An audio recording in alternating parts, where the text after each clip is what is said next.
over 30 student groups at Harvard released a statement denouncing Israel, putting the blame on them. As you said, you're a Harvard grad. What is your response to that? And what action would you like to see Harvard take? Yeah, it's interesting because if you do some research, and I think David Frum had tweeted about it, that Harvard was on the wrong side during the first Holocaust too, right? Publishing a piece about Harvard University and the Hitler regime. So Harvard was on the wrong side of history then. If they don't speak up, they're on the wrong side of history now. To see such a tepid response from Harvard's leadership after so many student organizations so callously and brazenly celebrated the barbaric acts of terrorism from Hamas, it was absolutely devastating for me as an alum. There is a real frightening wave of anti-Semitism and anti-Zionism bubbling up in this next generation, who has been misinformed through social media posts, who's been radicalized on the internet, and unfortunately is spewing absolute ignorance in broad daylight here. Harvard students are so dumb. What has happened since the Hamas terrorist massacre against innocent Israeli citizens on October 7 has been tragic. On both sides, so much loss of life, so much pain, so much trauma. And since Israel, of course, declared war on these terrorists, who are also the official government of Gaza, we have already, as we all expected, seen the narrative shift toward blaming Israel, blaming them for defending themselves. This nation of Israel, the only true ally of the United States in all of the Middle East, the one safe haven for Jews on the entire planet, and by safe haven I mean the place that was supposed to be our safe haven,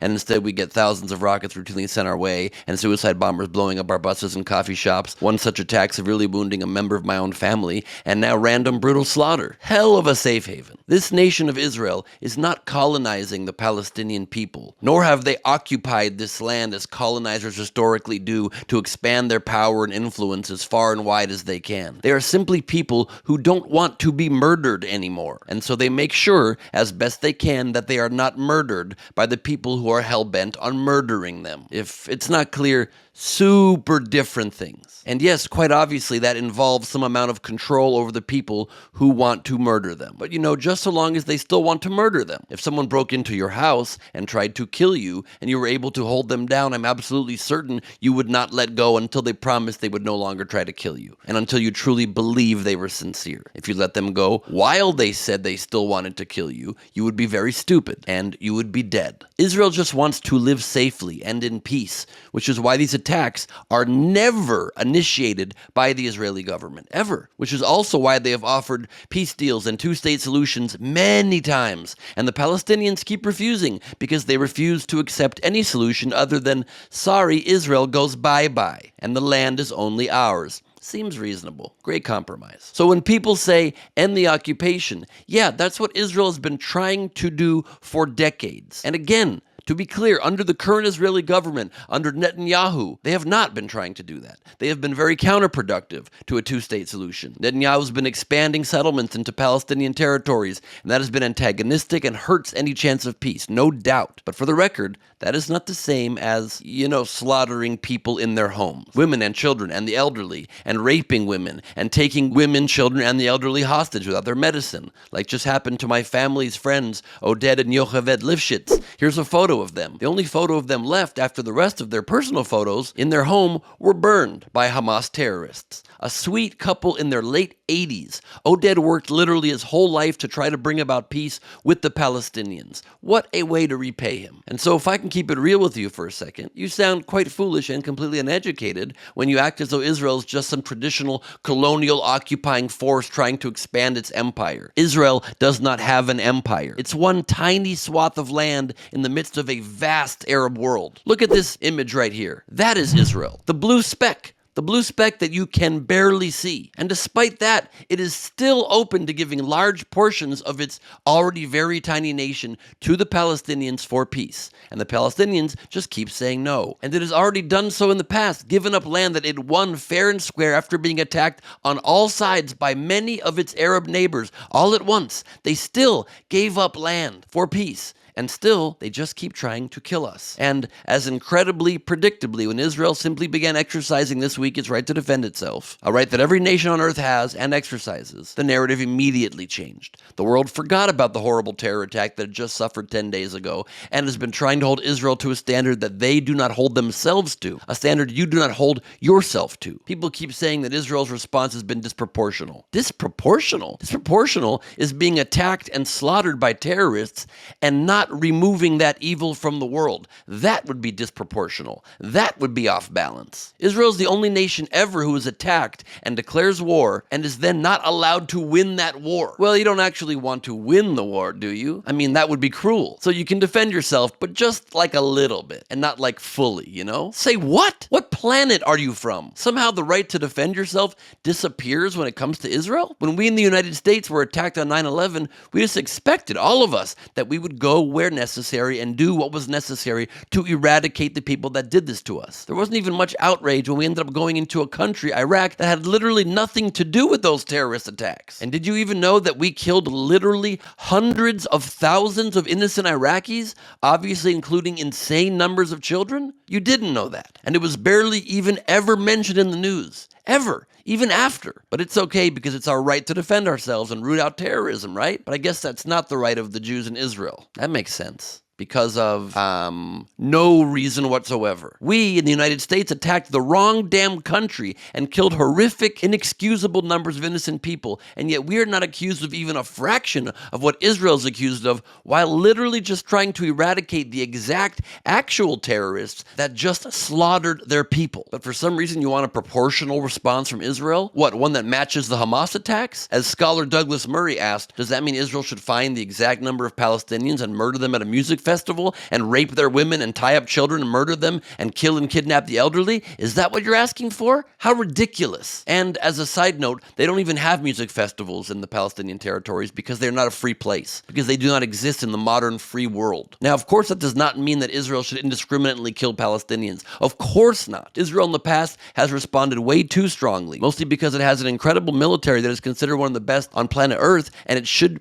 be more tactical because of that. It should be more precise. It can be more precise. And I absolutely believe that they should be as tactical as possible and take their time to ensure they reduce the loss of innocent life as much as possible. And the blanket flattening of buildings that has already killed large numbers of innocent Palestinians has been horrible. Again, something that tragically occurs all the time in war and is normally not even mentioned when a nation is defending itself, except of course when it's the Jewish people simply trying to forever make sure we aren't annihilated from the globe. But Israel could definitely have done better, no doubt, and I do pray that it does do better in the coming days, weeks, and months if it takes that long. I believe it is wrong to cut off the Palestinians' water and power and gas, and I believe that a humanitarian corridor needs to be established immediately, and that Egypt needs to open up its border crossing with Gaza and allow innocent Palestinians in and allow aid to flow into Gaza. But guess what? Because Israel is a decent, reasonable country full of decent, reasonable people who are not terrorists, that is happening. Aid groups are being allowed in to provide these things, and Israel has agreed to establishing a humanitarian corridor to provide safe passage for innocent Palestinians, and has been dropping leaflets out of airplanes letting all of the innocent Palestinians know they need to evacuate to the south. They gave them 24 hours warning. The UN then said that was not enough time to evacuate all the people, and the world was outraged. So what did Israel do?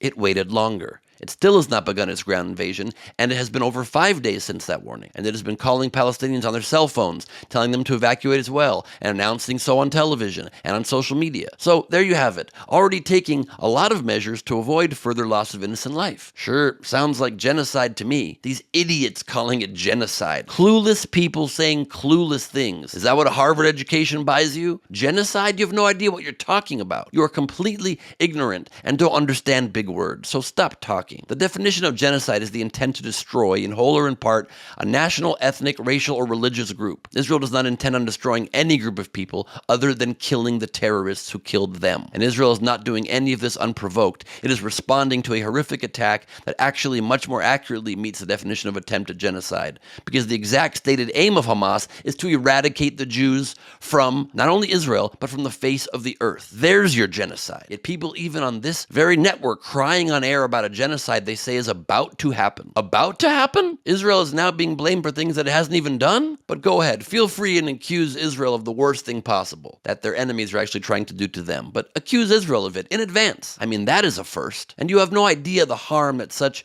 irresponsible language causes. Hate crimes are on the rise here in America, and plain and simple anti-Semitism kills. According to Together Rising, anti-Semitic violence is at historic highs in the U.S. Jews comprise less than 2% of the U.S. population, but experience 51% of faith-based hate crimes. And you blaming the Jews in Israel of things that are inaccurate and that you do not understand is incredibly dangerous. You're literally contributing to hate crimes and violence. And you're risking the lives of Muslims as well, because Islamophobia kills as well. You may have just heard the last couple of days of a hateful, ignorant, evil man in Illinois who fatally stabbed a 6-year-old Palestinian American boy and seriously wounded his mother. The more this gets painted as Jews versus Arabs, the more hate crimes like this will occur, instead of the entire planet getting on board for the very obvious fact that Jews and Arabs alike, as well as all other decent-minded people, should support eliminating terrorists. And then we're all on the same page, instead of my group's better than your group, or your group's better than mine. The only groups that truly perpetuate such thinking are terrorists, and they must be eliminated in a modern world, because we must all work together for us to have any chance to survive. Peace can never come at the hands of terror, and the truth is, we need peace. We need peace in this world,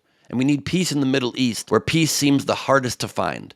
And to do that, at some point people are going to have to look past their past and move on to create the future. If you keep litigating how you perceive you were wronged in a time gone by, you will never be able to move forward. Israel moved forward and built the most vibrant, forward-thinking, innovative democracy in all of the Middle East. The Palestinians refused to do so and are stuck being led by a literal terrorist organization that funds all of their billions in aid money to more terrorism and refuses to build a thriving modern state in its territory. And then it sticks to primitive, barbaric talking points of refusing Israel's right to exist and wanting to drive all Jews to the sea, into the sea.